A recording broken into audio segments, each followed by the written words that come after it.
On the day of our honeymoon departure, he unexpectedly handed me divorce papers. "I'm taking my whole family with me. If you don't like it, we'll get divorced," he stated bluntly. "Fine, but I'm still single, you know," I screamed in my mind as he stood there dumbfounded. "Take that. My name is Sophia. I'm 35 years old and I work at a real estate company. I find my work fulfilling and I've been lucky to have supportive colleagues. However, my personal life lacks any particular hobbies and I've never had a boyfriend." Secretly, I felt anxious. My friends were all getting married one after another, reaching their peak at 30. There were only a few who were still single. My juniors also left the company one after another. And each time it felt like a stab in the chest. That's when I met Nathan through a friend's introduction. He was 2 years younger and had a smile that tickled my maternal instincts. He spoke few words but always listened to my opinions. When making decisions, he always prioritized my thoughts. Never having any experience with men before, I quickly fell for Nathan's personality. Our relationship developed smoothly. When I mentioned marriage, he responded, "Then let's get married." When it came to marriage, a dozen decisions had to be made. The wedding ceremony, honeymoon, and a new home to live together. It was a once-in-a-lifetime major event, so I wanted to make decisions together. But no matter what we decided, he would always listen to my opinion, never expressing his own, just agreeing with me. Nathan's personality felt a bit unreliable, and I started to feel dissatisfied with him. There was another thing that troubled me, my relationship with my mother-in-law. She was completely different from Nathan's easygoing nature. She didn't listen to my opinions and immediately imposed her own ideas. "Sophia, when you get married, of course, he'll quit your job and focus on taking care of the house, right? At your age, if you don't hurry, you won't be able to have children. Nathan is working hard, so as a woman, you should focus on the family. It's the wife's duty to support her husband," she insisted. When I went to greet her, she still held on to such old-fashioned ideas. The truth is, I earned more money than Nathan. He hadn't seemed to think much about it and hadn't even told his parents. But his mother didn't seem to like it. "A woman who earns more than a man doesn't have any charm. Maybe you can't do any household chores, can you? A wife should be able to cook, do laundry, clean, and take care of her husband's health. Can you do that?" my mother-in-law said, looking down at me. If it were Nathan saying that, it would be one thing. But coming from my mother-in-law, it felt different. "It's not something to brag about, but I can manage all household chores since I've been living alone for quite some time. And I have no intention of giving up my job after marriage. I want to prioritize myself as much as Nathan." That's what I thought. But when my mother-in-law criticized me, instead of standing up for me, Nathan nodded along with her statements. Because of that, I began to feel uneasy about him. Can I really rely on someone like this for the rest of my life? Well, Nathan is younger than me after all. Maybe he'll become more reliable in the future. If this marriage falls through, I might never get married in my life. Anxiety and desires clash in my mind, swirling around in an endless conflict. However, time doesn't wait. Even if I'm troubled, there are so many things I need to decide for the wedding. The destination for the honeymoon, applying for time off from work, and so on. The to-do list keeps piling up. With a sense of unease, I spend busy days preparing for both work and marriage. One day, I consulted Nathan. "I think, considering our work, we can only take a long vacation at this time. So, is it okay to have the honeymoon during this period?" "Yeah, I think it's fine," Nathan replied. Both Nathan and I have similar quiet periods at work. If we want to take a long vacation, this is the only time we have. The problem is the wedding venue. The place I've always dreamed of is so popular that it's booked for over a year in advance. "In that case, what about going on the honeymoon before the wedding?" I suggested. I lifted it up, and it seems some people do that. "If we have the wedding first, it will be another 2 years before we can go on the trip.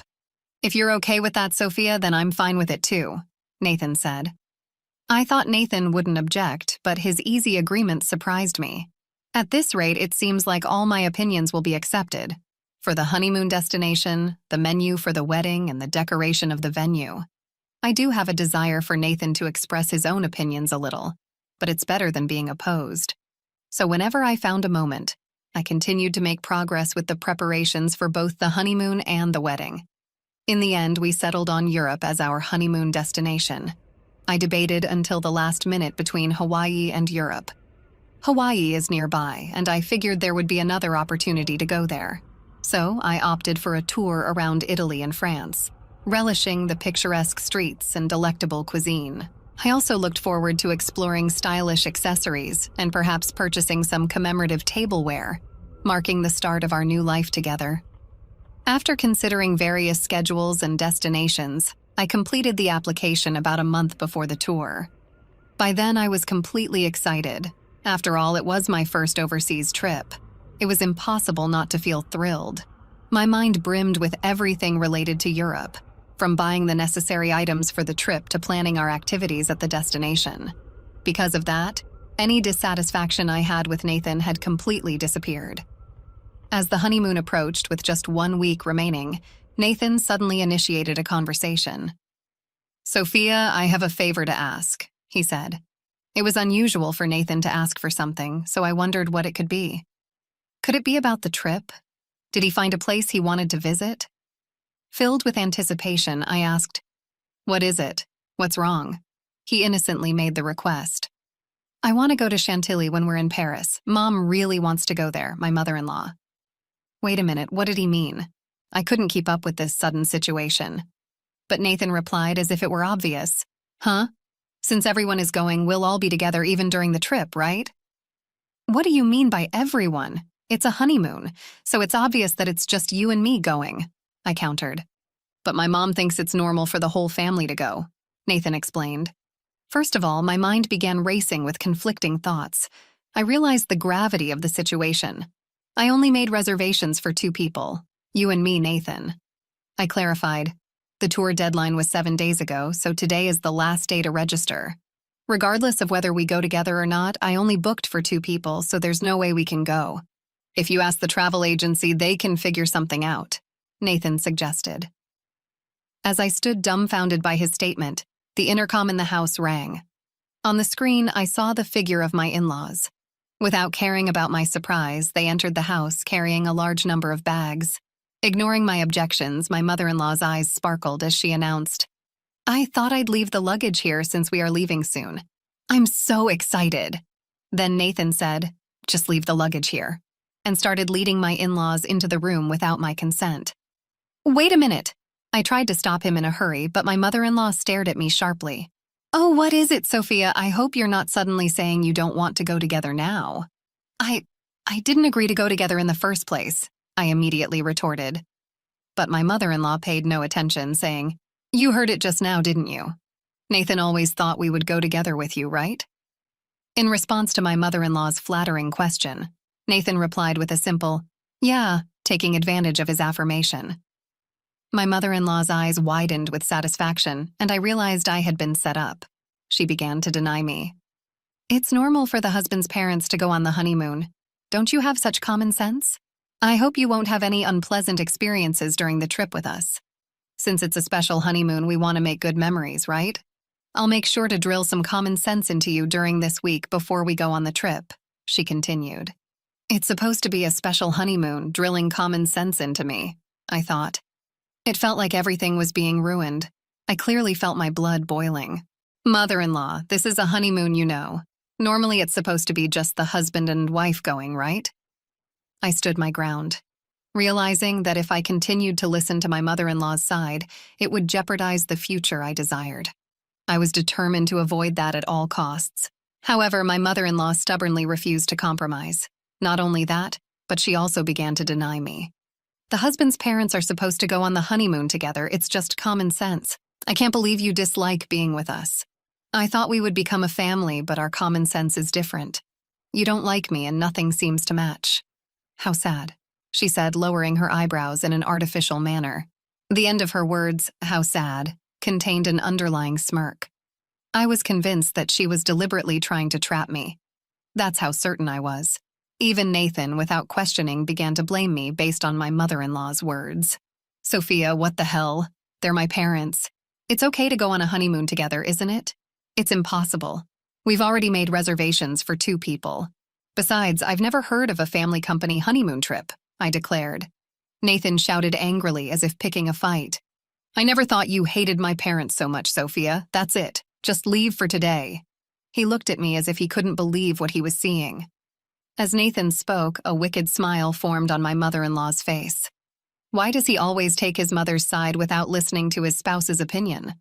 Especially at a time like this, I wanted him to support my views. Before I could even react to his words, I found myself pushed out to the entrance. Just before the door closed, I caught a glimpse of my mother-in-law's smug expression. I was left outside, unable to do anything but stand there.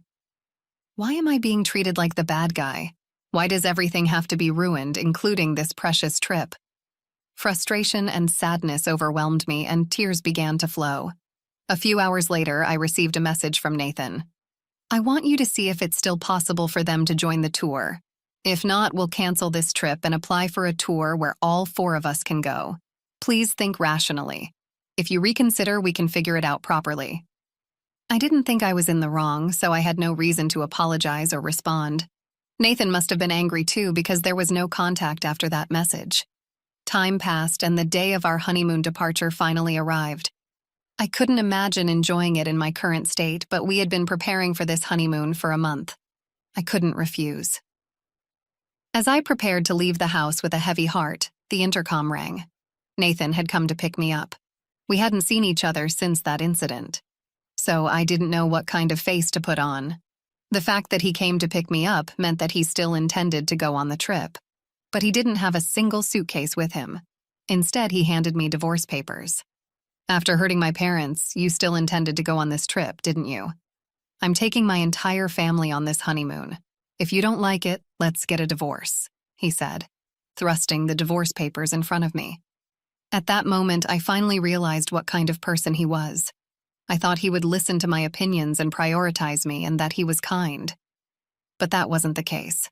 This man was just someone without his own opinions, and he prioritized his family over me. That's Nathan. As I came to that realization, I felt my feelings for him cooling down.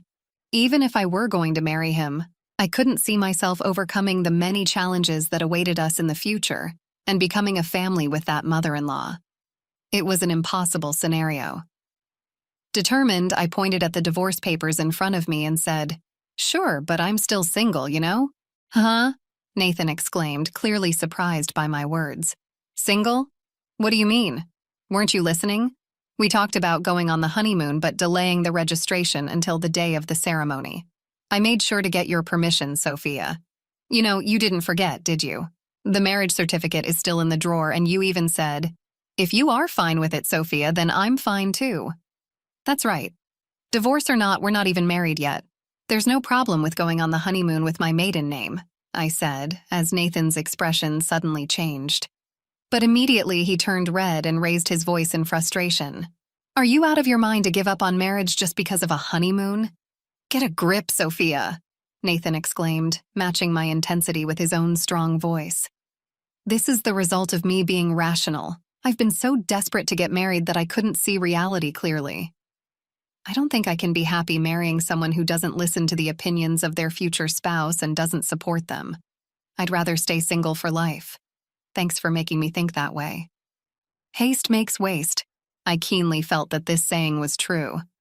"Hey, Sophia, let's calm down and start over from scratch, okay?" he pleaded, looking like he was about to cry, his voice trembling. But I wouldn't be fooled anymore. I would break free from this guy. Without realizing it, I found myself shouting loudly at Nathan.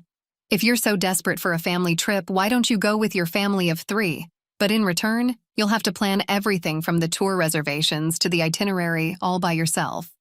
After always relying on others, it's about time you experience the difficulty yourself. If you think you can handle it, go ahead, you indecisive man." I pulled out the marriage certificate from the drawer and tore it to shreds in front of Nathan. In response to the sudden turn of events, his mouth was left hanging open, overwhelmed by my determination.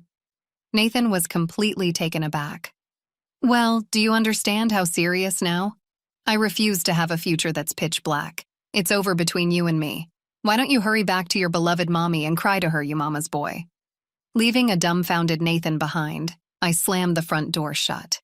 Given his demeanor, he might actually go cry to his mother. I could easily imagine him doing that. Afterward, I contacted the tour company to cancel our reservations. Since it was a same-day cancellation, we were charged 100% of the cancellation fee. I billed Nathan for the entire fee since he was the one who ruined our honeymoon. It was the natural outcome. Later, Nathan blamed me for the failed marriage and spread rumors about it to those around us. However, it seemed that no one sympathized with him among our relatives and co-workers. Instead, he started to be seen as an unconventional mama's boy. Due to his past actions, Nathan was disliked by many.